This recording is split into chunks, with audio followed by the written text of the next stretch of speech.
Sir మీరంటే ఒక police అధికారిగా పనిచేసిన అనుభవం ఉంది కాబట్టి భయం వెంకు లేకుండా మీరు నిర్భయంగా ఈ అన్యాయాలని ప్రజల పక్షాన మీరు నినదిస్తున్నారు, మరి వ్యక్తపరుస్తున్నారు, మరి పోరాటం చేస్తున్నారు.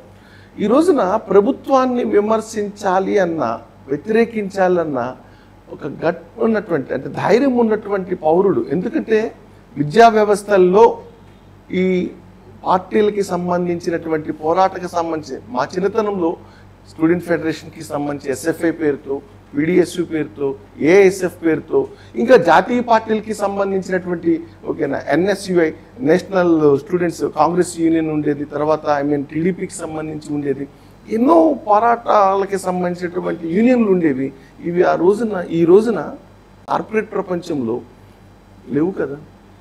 ఇప్పుడు మీకు స్వాతంత్రం వచ్చిన కాలంలో కొంచెం ఆదర్శమైన భావాలు ఉండేవి.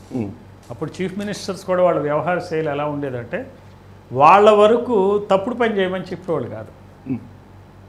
ఒక డీజీ స్థాయి అధికారిని అడిగినప్పుడు డీజీ స్థాయి అధికారి జనరల్గా ఇక్కడ ఇన్స్పెక్టర్, మనకి గుంటూరులోనే ఒక ఆయన ఇన్స్పెక్టర్ ఒక ఆయన ఉండేవాడు, నాగరాజు గారు, హూ ఈజ్ నో మోర్. నన్ను ఆయనే ట్రైన్ చేశాడు. అట్లాంటి వాళ్ళు ఏం చేసేవాళ్ళు అంటే పాలుకు పాలు నీరుకు నీరు విడదీసి చెప్పేవాళ్ళు మా కేసు. సో నేను ఏంటి నాగరాజు ఇదేంటనంటే, సార్ అది కేసు లేదు సార్, అన్యాయం sir, we cannot book sir అనేవాడు. మర్డర్ కేసు సార్, మర్డర్ కేసులో ఎప్పుడు తప్పు చేయకూడదు సార్, అమాయకులను పెట్టకూడదు సార్, పాపం సార్ అనేవాడు. సో మేము అట్లా ఆ పందాలో మేము చాలా వరకు వర్క్ తెలుసుకున్నాం. ఇదే పందాలో గవర్నమెంట్ వరకు మా రిపోర్ట్ అట్లనే ఉండేది. There is no case, we can't take action. వాళ్ళు కూడా గౌరవించేవాడు. అరే ఎస్పీ కేసు లేదన్నాడుగా, లేదంటే ఆయన ఐపీఎస్ ఆఫీసరు ఉన్నప్పుడు అనవసరం, వెళ్ళండి మనం ఏం చేయలేమని వాళ్ళ నాయకులకు వాళ్ళు చెప్పుకుని వెళ్ళేవాడు. సో వాళ్ళ ఎఫర్ట్ వాళ్ళు చేశారు, మా పని మేము చేసేవాళ్ళం, ఎక్కడ ఫ్రిక్షన్ ఉండేది కాదు. ఇప్పుడు అట్లా లేదు పరిస్థితి. వాడిని పెట్టాలి కదా, నేను పెట్టకపోతే ఎట్లా? నాగరాజు ప్లేస్లో ఇంకొక ఆయన ఉన్నాడు అనుకోండి, ఇప్పుడు కేసు పెట్టాల్సిందే, పెట్టేస్తాడు. పైన కూడా ఏంటంటే అవును సార్ కేసు ఉంది సార్ అంటాడు. పైకి వెళ్ళంగానే ఇది ఒకవేళ లేదని చెప్పాడు అనుకోండి రిపోర్టు, అరే మీరు మాకు పని చేయట్లేదు, ఆ గవర్నమెంట్లో పనిచేశారు, తొత్తులుగా.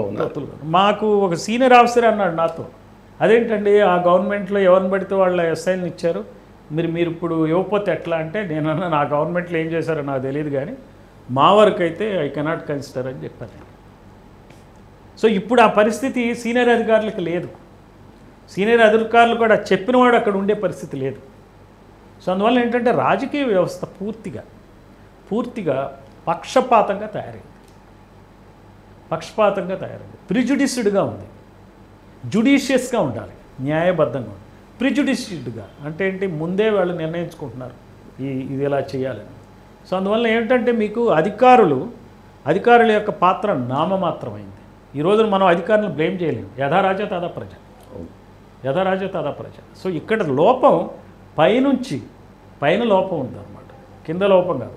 ఇప్పుడు కానిస్టేబుల్ అవినీతి పరుడైతేనో, లేకపోతే ఒక డఫేదారో, రెవెన్యూ విఆర్ఓ అవినీతి పరుడైతే తప్ప, లేకపోతే ఒక కలెక్టర్ ఒక ఎస్పీ అవినీతి పరుడైతే తప్ప, పెద్ద స్థాయి వాడు కలెక్టర్ కూడా ఇట్లున్నాడు, ఎస్పీ కూడా ఇట్లున్నాడు, అదే కానిస్టేబుల్ ఏందా ఇట్లున్నాడు అని అనం మనం. సో వాళ్ళే అవినీతి పరులు అయితే వీళ్ళు ఇంకెంతమంది అవుతారు అవినీతి పరులు? వీళ్ళు 4-5 ఉండేవాళ్ళు 100 మంది తయారైతే. అందువల్ల వ్యవస్థలో లోపం ఉంది.